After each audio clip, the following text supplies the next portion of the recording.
Ito po ang mami, linis-linis na po pagkagising sa umaga.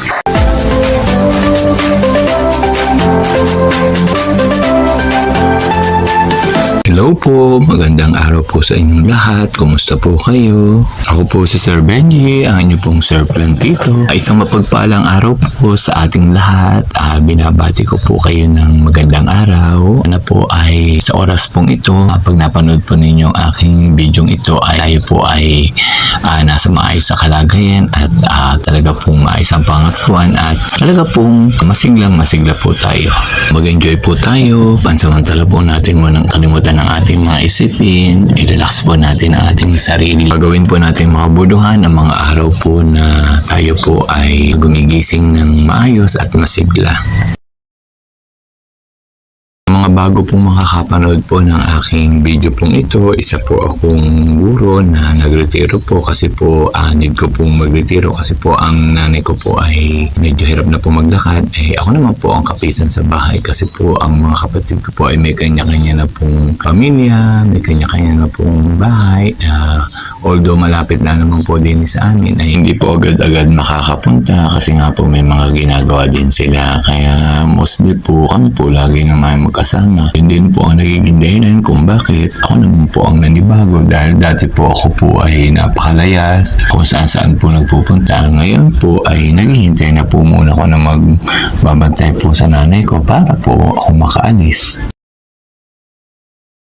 Para po hindi po ako mainit, para po malibang ako, ay nag-vlog na po ako kasi po mahilig po ako sa paghahalaman. Mas madalas po ay nasa garden ako at ako po ay nagtatanim-tanim. Kahit po na natuturo ako, mahilig na din po talaga ako sa paghahalaman. Ito po ang nanay ko, 81 years old na po siya ngayon pong dadating na August. Titingnan po sa picture, kala mo po ay kami po close na close yan. Minsan po ay nakasimangot yan, minsan po kami nagtatampuhan din.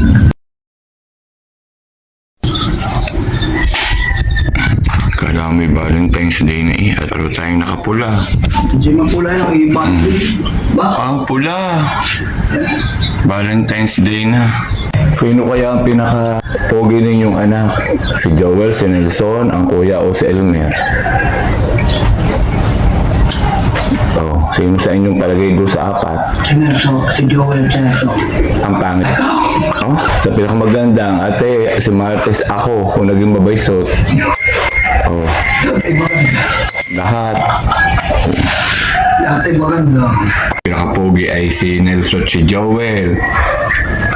Ang pinakapangit ako ay pogi ang tatay bakit papangit? Dumating pa ang ate ay pula din.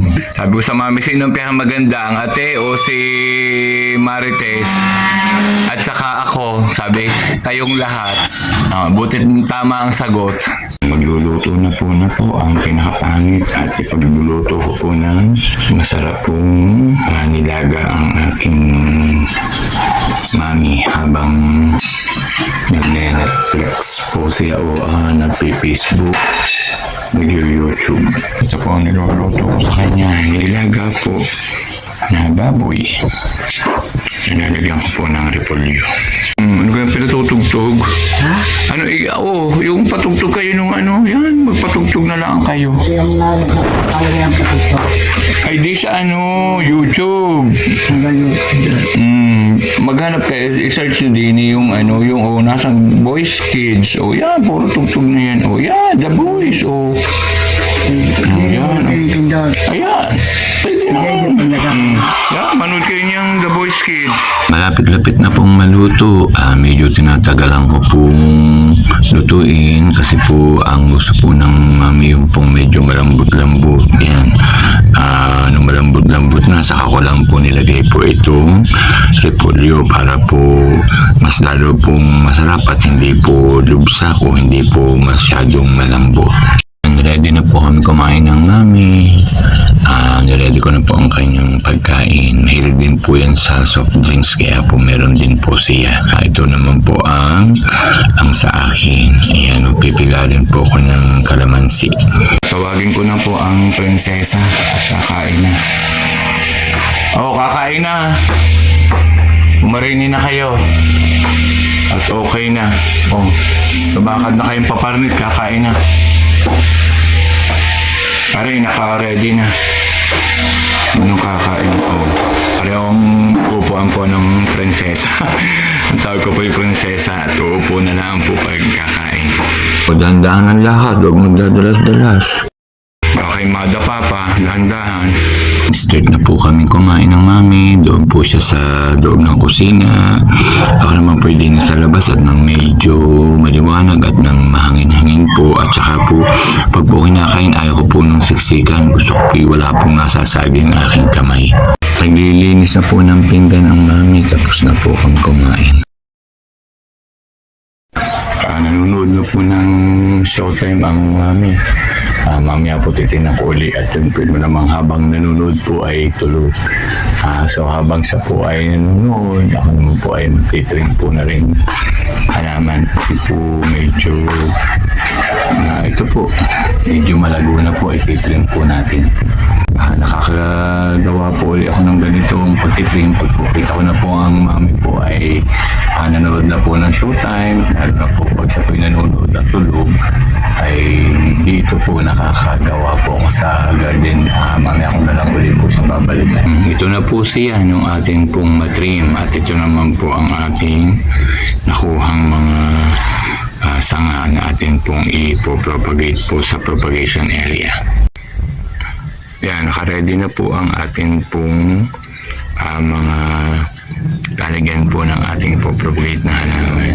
So ito po, pag po kayo ipopropagate, lagi po nakaready na kahit po saan ilalagay, kung sa pots, sa plastic bottles o doon po man, kung saan man po ninyo gustong i-propagate ang inyong halamang itatanim. So ito po yung ating mga nakuha. Hindi pa po natin ito ilalagay o itatanim. Babawasan muna po natin ng dahon bago po natin ilagay po sa ating pong pagtatamnan. Start na po tayong mag-propagate po ng aking pong tinirim na halaman.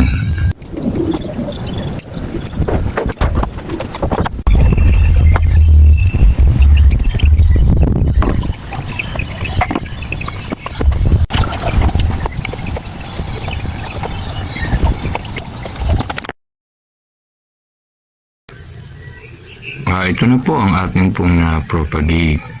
Yan. So, medyo kakaunti po. Pagkakaunti po ang aking available po na pwede pong pagtamnan, ay hahanap po ulit tayo.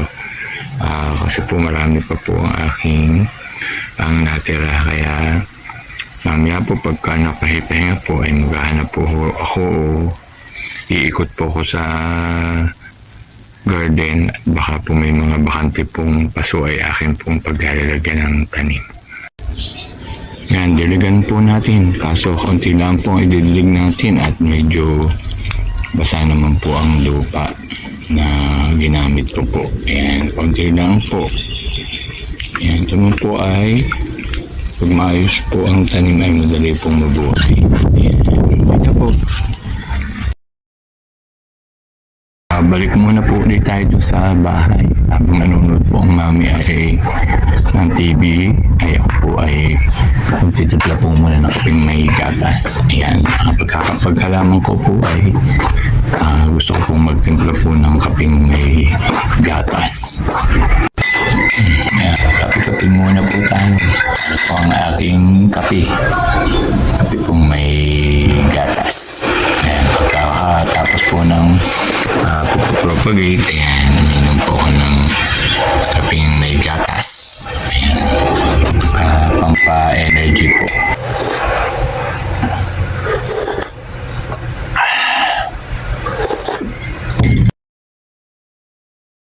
po ang mami po pag nanonood ng Showtime. Akala mo po'y pundong-pundo. Mamaya po, konting minuto lang at ay uli na ng uli. Hindi po yan mga pundo modeling po kay modeling. And maayos pa ho yan. Tahimik na tahimik pa po. Tanong po kayo na sa loob din ng bahay at tinitingnan ko po siya. Yan, kunwari po talaga pong focus na focus sa Showtime. Mamaya po, yan po ay uli na. Yan po ang aming minsan pinagtatalunan kasi po ang sabi ko, pag po siya nanood ng Showtime, siya po ay manood na lamang. At pag ako po ay nasa garden, huwag po siyang uli ng uli. At baka nga po madapa ay minsan po ay natatarayan pa po ako at kaya daw po niya. Kaya sabi ko po ay siya, basta mag-ingat na lang kayo at baka pagpasok ko ulit, tinignan ko kayo ay kay gulong na diyan ay kahirap din naman.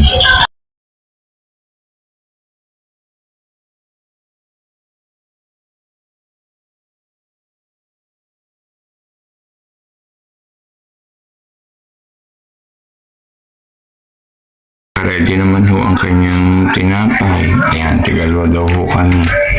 Yung po'y pagkatapos ko kapanood ng Showtime, ayan, magmimerienda naman po. Kaya nakaready na. Ako naman po, kinukuha ko yung tinapay at ako'y babalik naman po sa garden. Doon naman po ako tatambay dahil medyo mahangin-hangin po doon. Babalik na po ako sa garden.